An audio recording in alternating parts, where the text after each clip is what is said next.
So let's go to yesterday's floods, for instance.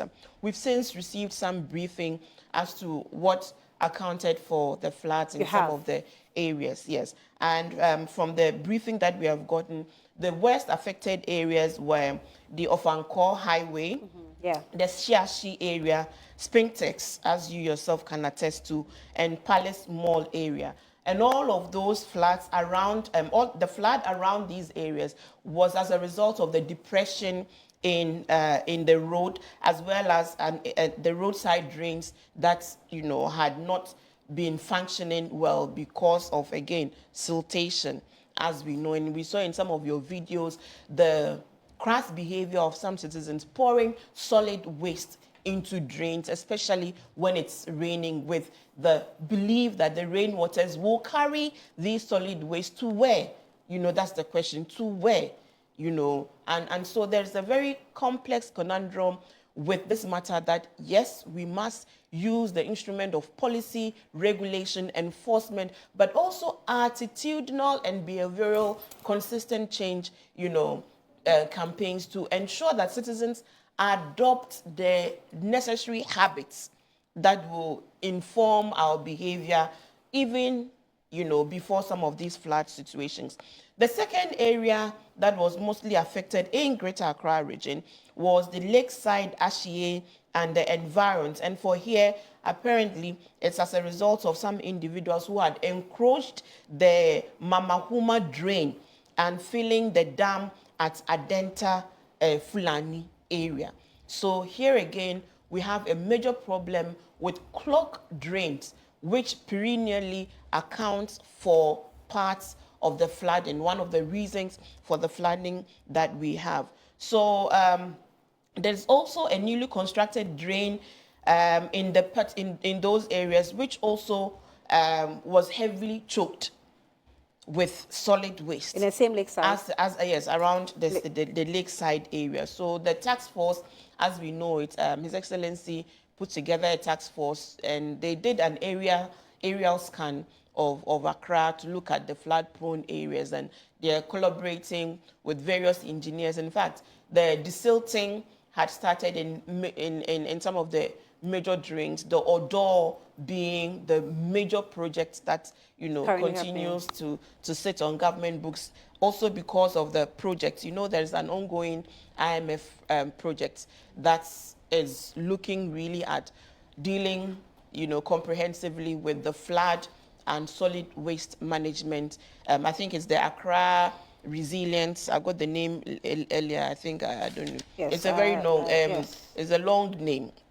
Gary. The Gary project. So the Ghana Greater Accra Resilient, then an integrated development project. Please, I'll get the name for you. So that project is currently ongoing. But again, I think this is the time to ask ourselves again about what we need. So Greater Accra Resilient and Integrated Development Project, which aims to improve the flood risk management and solid waste. And it's even expected to be completed towards next year. But the question is, have we really been able to desilt the Odo drainage, which is one of the objects of the project?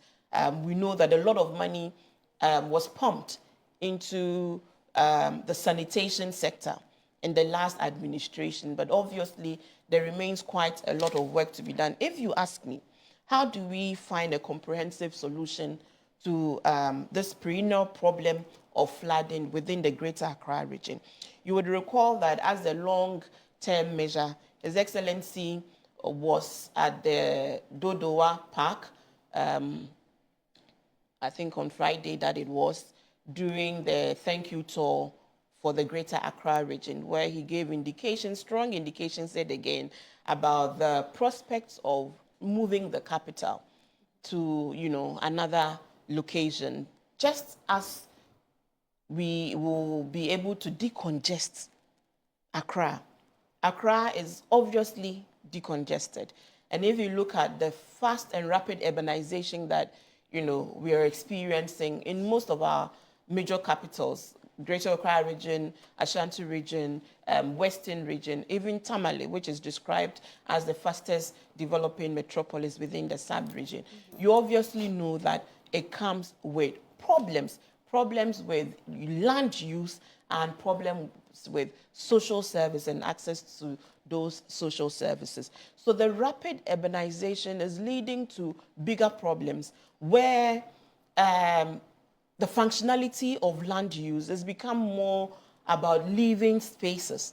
And living spaces means paving of those, land spaces instead of, say, the greenery that we would have seen, which would also absorb water. So now there is greater amount of runoff water because we live in a built-in environment where trees are cut on a daily basis to make way for what? Living spaces. And with these living spaces, we are adopting building designs that do not allow for grass. So you go to a big machine and there's not a speck of green grass in the entire space of that building. To allow for percolating. Yes. So every run of water comes out of that place onto the streets. And if there are no drains, as there aren't with many of our, residential areas, it means water would always find its way because it needs to move and it will create problems. So the way in which we are using our, how we have engineered our built environment is part of the problem. Then the general attitudes of our citizens, because again, why would we think it's okay to dump solid waste in drains? And these drains are largely uncovered drains. So they would get choked as a matter of logic. And when they get choked and the waters come, the waters won't find space in the drains, but they will now have to find space in our homes, in our businesses, and destroy property. In some cases, they will destroy life, and lives will be lost. But luckily, the operation yesterday with the 48th Engineers Regiment that worked with NADMO for the rescue mission in these areas that I mentioned, luckily there's been no casualty. They were able to rescue about 17 people, including a pregnant woman and her child. So back again to the diagnosis of the problem. So yes, the engineers and planners were in the field? Yes, Engineers Regiment, not Engineers Oh, and okay. I thought you said 48th Engineers Regiment of the military. Okay. Yes, joined the NADMO officials for the rescue mission. It's also about the siltation. The fact that we run an open drainage system, which in itself has structural problems because dust, sand would find their way, even if people were not directly throwing solid waste, from their homes and businesses into drains. Sand, because sometimes when you even ply our normal streets, you would see that the dust has settled in the corners of the street. And so when it rains, all that water that would, wash away those sands and dirt would find their way into our drains, and eventually they would block those drains and would not have enough, space for runoff waters to, pass through. Then there's the bigger problem of poor drainage. We are not a very well-drained country, and our cities are worse. Where I live, we don't have drains. There are no drains in the community. There are no drains on the roads in that community. So obviously, runoff water would either find its way into homes or it would destroy roads further, and then it would flood the almost non-existing bigger drainages, and we would have a problem on our hand. Then the encroachments, which is also linked to poor enforcement of our land use permits. How is it that Lands Commission allows for the building of structures on dedicated waterways and expects that the drains, the floods won't come? So there's a problem. It's a very complex conundrum, and I I think that it is high time this task force, and they did give the indication. In fact, they started, as you may have reported, they started breaking down some structures on, the waterways, especially for the west areas that always report the west, floods. So the destruction of those structures have already, started through the work of the task force. But the bigger re-engineering thing is not a short-term measure. No. Obviously, people have bought lands, people have built properties, and there are all sorts of implications. But if your building is sitting on a waterway, you know that eventually that building would have to make way for the protection of the, of the mass of the citizens. I probably will need some engineering education on this, but there are some images I want to show you, and they come from the Garrett project, okay? So if the producers can put it on the screen, so we have a look at how the Odo was supposed to have been, dredged. So this is the imagery of what is captured within the Garrett document. So we have Odo River, we have Onyansia River, we have an arrow showing Caprice, we have Odo River again, and these are just, the channels they take and the sources they are coming from, where they come into the bigger basin. So we have Nima Drain, we have South Kaneshi Market, we have Odona Drain, we have the Odona Garage area, Cemetery Drain, South Kaneshi Drain, North Industrial Area, Mataheko Drain, Abosokai Drain, Old Fadama, and Agbogboloshi. We have Interception Weir. I don't know what that is, but this is Odo River, unlined section. I'm actually straining to read. This is also Upper Kole Lagoon, and then we also have the Lower Kole Lagoon. So those are in the colors on your right, and you see how the whole art has been done, or the engineering art has been done, showing we have the Odo, we have where Accra is, we have Kwame Nkrumah Memorial Park, and all the indications. So this is how it looks like, or captured in the Garrett documents. We also have another image, sections of,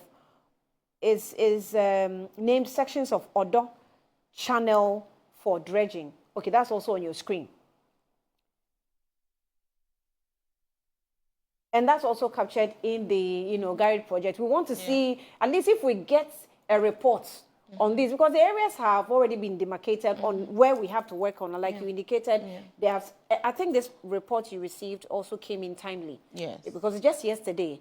So it's good that at least we have a pictorial idea of what's happening in these particular areas. Because all of these tributaries, if you look at it, have the same problem of needing major desilting and major expansion, because some of the major drainages are actually quite narrow, giving the volumes of water that is also coming. Also, mind you, that the climate change that we are experiencing is also leading to, different weather patterns, and we are seeing extreme weather. So when it's hot, it's really hot, and if it's raining, it really pours. And so all of these things require a certain kind of deep collaboration between agencies, and in terms of the built area, between Lands Commission, but also the assemblies that actually grant these, permits for these buildings to come up. Where are you looking, before these buildings come up and it becomes a court matter? So we need some deep collaboration between even Lands Commission. When somebody says coming to register the land, and that this land is an earmarked place for, say, a future project of expansion, what goes into approving, and giving people their seals to lands in areas that maybe that tomorrow there will be a problem. So that kind of collaboration needs to be done. But ultimately, government must enforce. Government must enforce. Radically, because I totally agree that the task force, as His Excellency has put in place, must show And I know that there's quite a lot because I've sat in a few of the committee work that has the plan. There's a whole rollout going to happen, which includes a lot of public education, but as well as indications of breaches that will be sanctioned and the consequences of, breaching some of the regulations that will be enforced to sanitize the system. Okay, someone, wrote something. When we played the video, there was one of the videos where the guy who recorded said that it was East Legon Hills. Now, Papa Kojo on Facebook says that new site BRB Hills. You did flats and valley inside. You say East Legon Hills. Someone also says that that's Clifford A. Sami or Asami. He says that Asameni. That place called East Legon Hills only gets hype. Silly residential area, quote and unquote. Very hot environment. They plant no trees. All that they planted is air conditioners. And I think we really need to look at all these new places coming up. East Legon Hills, Airport Hills, everywhere is hills. When they are planes, actually.